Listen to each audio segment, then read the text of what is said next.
How you doing, everybody? We're here in Echo Park with one of my real estate agents slash investor. This is Ravi Sharma here. How's it going? So yeah, I'm going to show you guys this lot that Ravi just bought here in Echo Park. It's a neighborhood here in Los Angeles, and we're going to explain to you kind of what Ravi's doing and how he's taking advantage of all the laws that have been put in place to help investors recreate new properties, build new properties, and create wealth for everybody in the area. What law or provision are you using to build this lot? Yeah. So this one's interesting, right? So initially there was a single family home on this lot. We tore it down. It was a 1920 build. It was completely dilapidated. We're going to be taking advantage of no specific law for this one, just city zoning. We are in a TOC Tier 2 community, so we did get a little bit of a density bonus. Explain that a little. What is a TOC? Say it again. Yeah, TOC. TOC is a transit-oriented community, so we're within a certain distance from transit, from high-frequency transit, like and that buses, allows us. Trains. Correct. Yeah. Okay. And there's a discrepancy between high-frequency transit and also high-quality transit. Got it. Right. So this focuses primarily on being in proximity to high-frequency transit. This location specifically in Echo Park has a walk score of 98 out of 100. So we're able to. What do you get for that? Like, what advantage do you get to being in the TOC zone? So you get some density bonuses, right? Oh, so that you can build more units. Correct. Got it. Yeah, it overrides the local density. Got it. Yeah. And what did you override? Like, what were you allowed to do here? Yeah. So this is a RD2 zone. We get 1 unit for every 2,000 square feet. Okay. So instead of getting 4 units, now we're getting 6 because of the TOC. Yeah, so explain that. What are we doing with this lot? Let's look at it a little bit. This lot's pretty interesting, right? So primarily, this is kind of a rather difficult one. It does sit on a hillside, which sucks for me, cool for other people, right? So we just dug our foundation, and then we did our grading and excavating. We're gonna put 2 duplexes right there, 2 duplexes behind it, and then ADU. Where the truck's at right now? Yeah, where the truck's at over there. Yeah. Okay. So we're gonna have a total of 4 units and 2 ADUs on this one. Yeah, and you're doing townhomes? We're doing townhomes, yeah. So 2 townhomes attached to each other, followed by the same design behind it, and then also 2 ADUs, townhome style. Got it. You guys wanna walk down there? Yeah, let's do it. Let's check it out. Be careful, watch your step. Good. I'm an athlete. I spent like probably 32,000 on just trash removal on this one too. 32,000 on, yeah, that's another thing that people don't even forget. Yeah. Actually, even when I'm doing my homes, demo is a huge. Yeah, it's a huge cost, yeah. It's a huge cost. Removing junk is a huge cost. So 32,000 on removing junk. Yeah. So this was a home, huh? It was a home, yeah. Yeah. It's funny because nobody lived in the home for like the past 10 years. It was just, vacant, Yeah, it was completely vacant, yeah. Rich people in LA just leaving homes vacant. That's what I'm saying, yeah. So you're just taking advantage of that. And then I guess you're gonna use this, well, this is a completely other house right here. Yeah, so this is my friend's house over here. Oh, it's your friend's house. You know who this is? Harold, yeah, super nice guy. He's been awesome. He's my friend now. Oh, he's a friend now. Okay. Yeah. I guess, you're gonna do a driveway here, go to the back. What about, everybody talks about it, the big thing, parking. Yeah. What are we doing with parking? We have 6 spots. So, we got 1 spot per unit. Oh, 1 spot per unit. That's cool. Not only that, right? So I could have done. What about this? Like, I guess you're not gonna be able to park. There won't be enough space for 2 cars. No. To go back and forth, or to go like. There won't be, but we do have a pretty big driveway. If somebody wants to put their car on the side, they can. I'm not gonna, be able to provide that for them. They can put their car on the side. There is enough space for another car to get out, right? But we're gonna have 4 spots right here, and then we're gonna have 2 spots in the back by the ADUs. Okay. Yeah. And what's long term for this lot or this house when it's done? Man, there's a bunch of things I could do with it, right? So the reason obviously I love real estate is because of depreciation, right? Right. So buying rental properties, holding rental properties, I'm able to offset my active income because of the depreciation and all the the benefits from bonus and taking more early on. I could hold this one. I could sell each unit individually using a TIC. Okay. Or go into that a little bit. Yeah. TIC? TIC, yeah. Actually, I've never heard of that. Yeah, a lot of people are doing it in San Francisco. Not a lot of people are doing it in LA. Right? But in areas with notoriously low vacancy, it's really hard you know, for the average person to get into home ownership, right? Right. So essentially you can Oh, split up, yeah, go ahead. yeah, your units Fine. into like condo style, Tenants in common. tenants in common. There you I go. think Yeah. that's, I figured, yeah. Tenants in common is super popular, you know, amongst like friends who want to own, you know, partial shares in the house, right? Yeah. And it's starting to make more sense with multiple units being built that they can have the rights to one specific unit. So what I know tenants common to be is, for example, where I'm at in Orange County, in Newport Beach, like these homes on the beach, they're like 7, 8, 9, whatever, 10 million. Yeah, But they basically end up being timeshares. timeshares, right? Because they're tenants in common, and that's what you're talking about. But that's Right. one unit.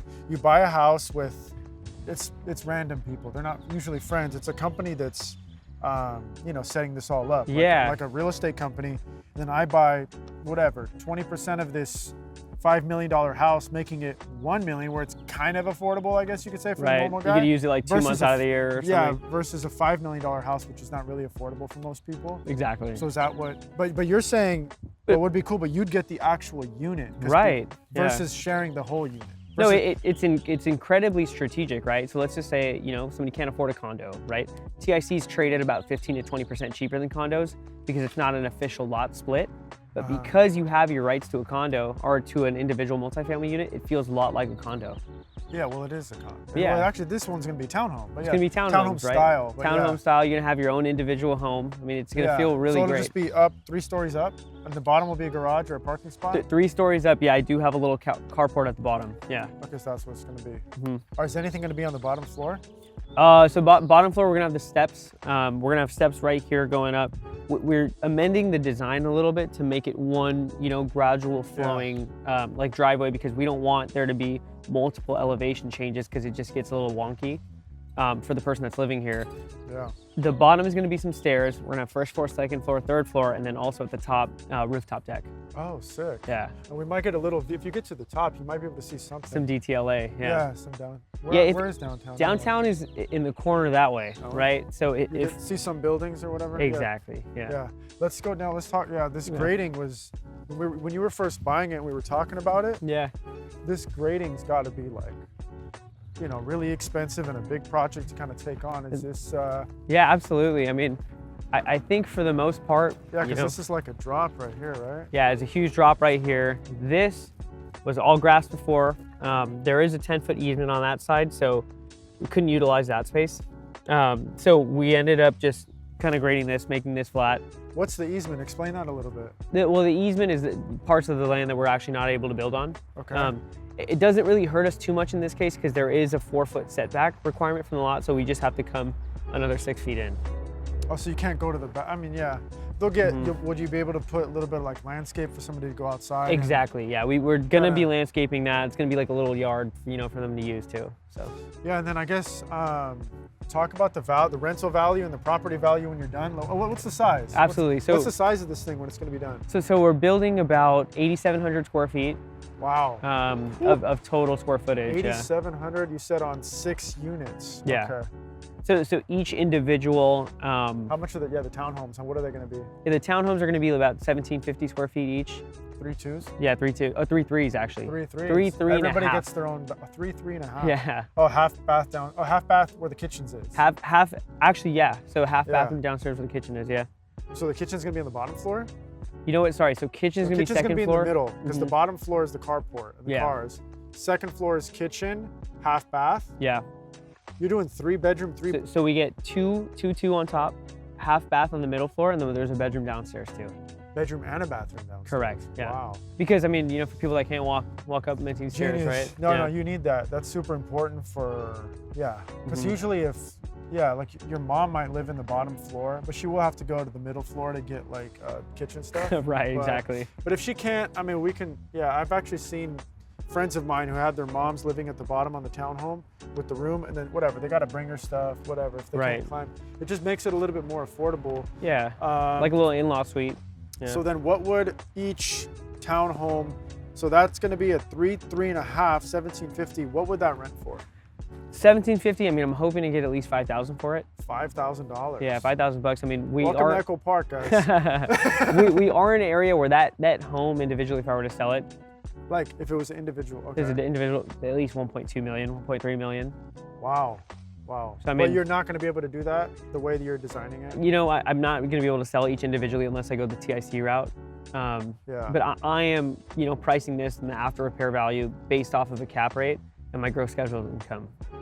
Okay. Yeah. And what is the yeah. What do you think the value is going to be? So in this area, right, based on a 35% expense ratio, obviously we don't have any actuals from any financial statements because obviously there's nothing existing right now. It's potential. Exactly. Pro forma, yeah. Pro forma, and then the cap rate, the going cap rate in this area is about 5.5 right now. Yeah. For fully stabilized. Obviously, when interest rates come down, cap rates, you know, people are willing to pay. Prices. Yeah, prices go up, right? People are willing to pay a little bit more for a little less yield, right? Yeah. But right now, because interest rates are so high, cap rates have to stay a little elevated for people to be able to afford those homes, right? Or to afford those rental properties. Right.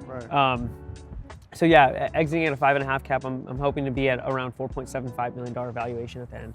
And is that in line with kind of the neighborhood? It is for sure. I mean, there's other rental properties that have traded around a 5.5% cap rate too.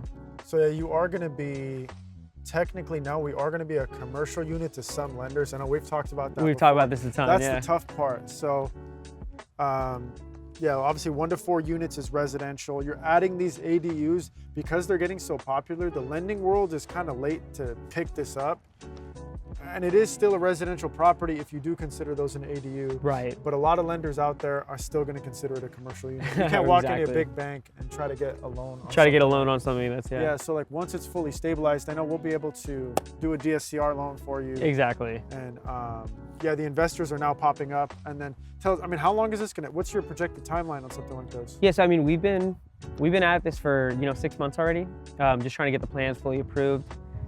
Get our surveys done, get our geotechs, all that, due diligence stuff before. Yeah. We're really close to our RTI, and I believe the build will take about 12 to 14 months. Okay. You technically haven't, is this considered breaking ground? We have broken ground. Yeah, I would consider this breaking ground, definitely. Yeah, you said you have so this is. I mean, we already did our demo, So the front part is just parking, like where the tractor is right now. Is that just going to be parking? It's landscaping. Yeah, so that's going to be the landscape where the Bobcat tractor is. That's all landscaping. Exactly. So this is the unit right here. So you see how the unit's going to sit a little lower. Yeah. The entrance is going to be in line with the driveway right there. Oh, right? Yeah, but it's going to the entrance of what? The entrance of the unit. Like the front door? Correct. Oh, the front door's going to be right there? Yeah. Well, there's a door in the front, and then there's like a little. There's 2 units. So yeah, because there needs to be a door next to the carport also, right? Yeah, for them to get in, for sure. But there are 2 front doors where the landscaping is too. Oh yeah, okay. We'll have to take the some garage. steps. Oh, you're gonna have a garage door and a front. Oh, okay. Yeah. You have 2 doors. Correct. Yeah, genius. I mean, it's pretty standard, but I'm just like, yeah, no, I get it. Okay, cool. Well, cool, man. So 12 to 24 months. Oh, that's kind of a long window. What's up with 12 to 14 months. Oh, 12 to 14 months. Okay. Okay. Yeah, that's pretty good. I mean, I've heard of some people taking a lot longer than that. So, well, I guess no, you're in it for 6, and 6 is soft cost basically. Soft cost, RTI permits, all that stuff. And you got obviously you're all permitted. You're already doing work. So. Yeah. Well, so we got our demo permit first.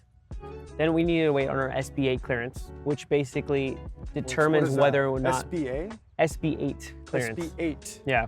And what is that? That just determines whether or not you're replacing any rent-controlled housing.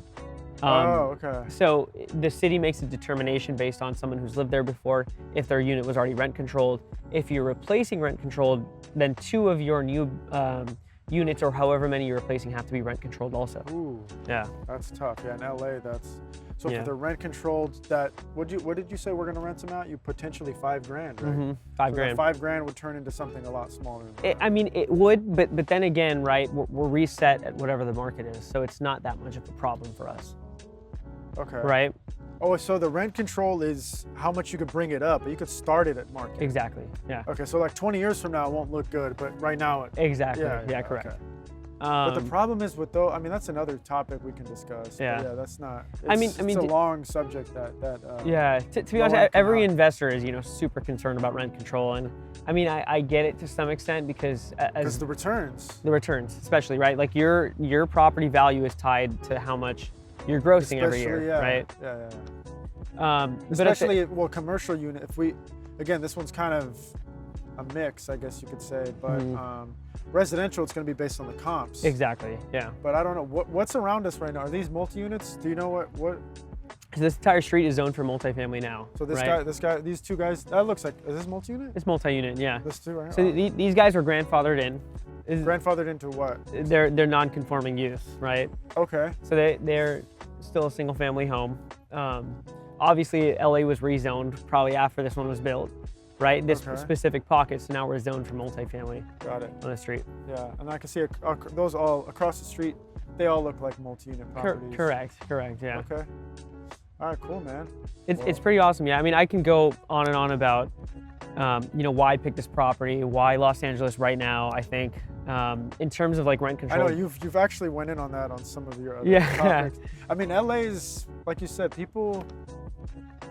LA is just it's a tough market is what people say, at least in the news and the media. Yeah. Everybody's complaining about, but homeless, rent control, laws, yeah. red tape. I mean, I can go on and on about that. It rewards those who are diligent. That's all I'm going to say about, Los Angeles, right? Because, a lot of people, there's a lot of negative sentiment, right? But those people that do their research, that find, properties with notoriously low vacancy in prime areas that are actually growing. It's not like every LA market acts the same, right? No. Every LA submarket. Yeah, that's another thing. LA is we were just talking about how this is Echo Park and you're 2 minutes from Silver Lake. Right. Silver Lake's super trendy community. I don't know a ton about Echo Park. Right. I think Dodger Stadium's right here. Yeah, Dodger Stadium's right there. I actually have another property that I just acquired in near Dodger Stadium. And then I do have some 4 units in Silver Lake as well. Yeah, I think I remember those. Well, anyway, man, yeah, thanks for showing me around. I appreciate it. Of course, yeah. I can't wait to see this place when it's finished. Absolutely. So I'll be here in 12 to 14 months. 12 to 14 months. All right, man. Yeah, Later. of course, yeah.